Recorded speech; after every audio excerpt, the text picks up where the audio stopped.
Richard, any memories maybe from your Athens gig here, early 80s, with the monochrome set? Yes. They were very kind. They went on first. And the reason they went on first was because, I had a keyboard, a synthesizer to play, and it had been decided by the concert organizers that we didn't need to bring our synthesizer by plane from Britain over to Greece, that they would supply one. Yeah. And I was very nervous about this because I had all kinds of special presets on the keyboard and on my keyboard. And they said, no problem, we'll have exactly the same keyboard. But of course, when we got to Athens, it wasn't the same keyboard. it was slightly similar, but mainly different.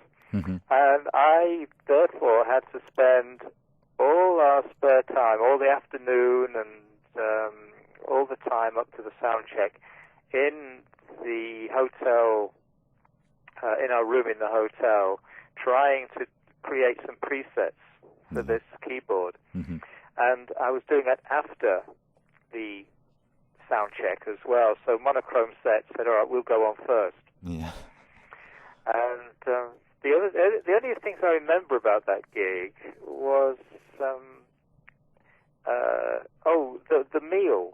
The next day we went for this meal. Yeah. And it was marvelous. It was up in the hills. Yeah, you would know exactly where it was. I have this very, very vague memory of a long car journey up into the hills, and this lovely restaurant that I guess was a relative of the concert organizer. So they probably got the food very reduced cost. But what I remember was getting the first course and waiting so long for the main course that I decided to go for a walk. Yeah. And I went for a walk all around this little town, and it was at night, and it was quite beautiful. And I can remember, things like, insects singing and all that sort of thing. And two very creepy policemen who very clearly had guns looking at me in a very questionable, stern way. So I went back to the restaurant eventually to discover that the main course still hadn't been served. I must have been out for an hour. But I think that's very Greek to me. Yeah, you're right. You're right. When it comes, it's very good, but you have to rather wait for it. Yeah. Richard, did you mention the fall? Any memories from your John Peel sessions period, maybe, with the Passage? Well, yes. It's funny that because the BBC Radio have just asked me if I will help with a program about our Peel sessions. Yeah. The Peel sessions were fantastic for everybody. I mean, I don't think anybody who played them thought they were terrible or anything. The engineers always wanted you to do your best. It was rather clinical, you went into a decent BBC studio and you just worked on 4 tracks. So the idea each session had 4 tracks. And you just worked through. You're supposed to finish, I think, by midnight in recording these. Yeah. But if you went over an hour or a couple of hours, the engineers didn't mind. They wanted to get it finished and they wanted to get it good.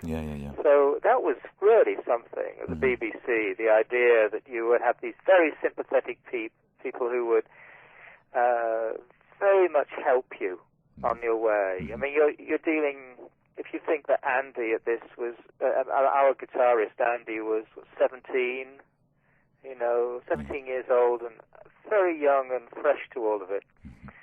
So anyway, that first one was in a studio which I immediately recognized because I'd played in there before, but I'd played in there with the BBC singers. I played a classical concert.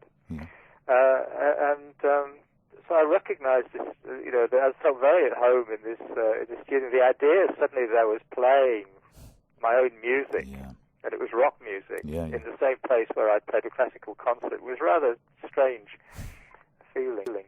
But the one that's the most significant is the one we did live in the Ritz Club in Manchester, which was recorded as live, and that has a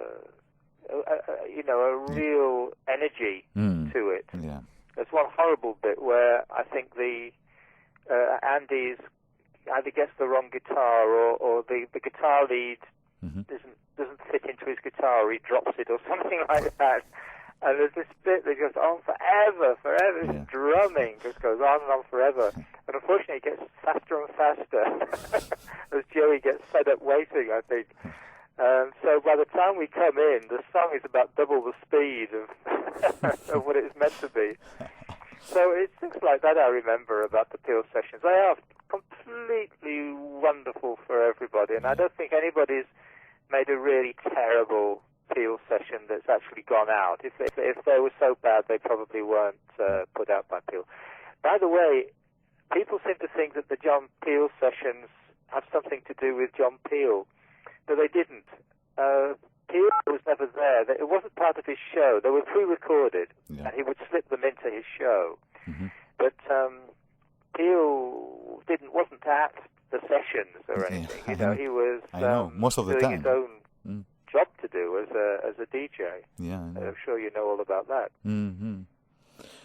Richard, thank you very much for your time. It was a pleasure and honor for radio here, for a radio station, for Channel 1. It was lovely. Thank you very much. And I'm just so jealous that you've got such good weather. I'm sitting here in this miserable, foggy. Oh dear, what's that noise?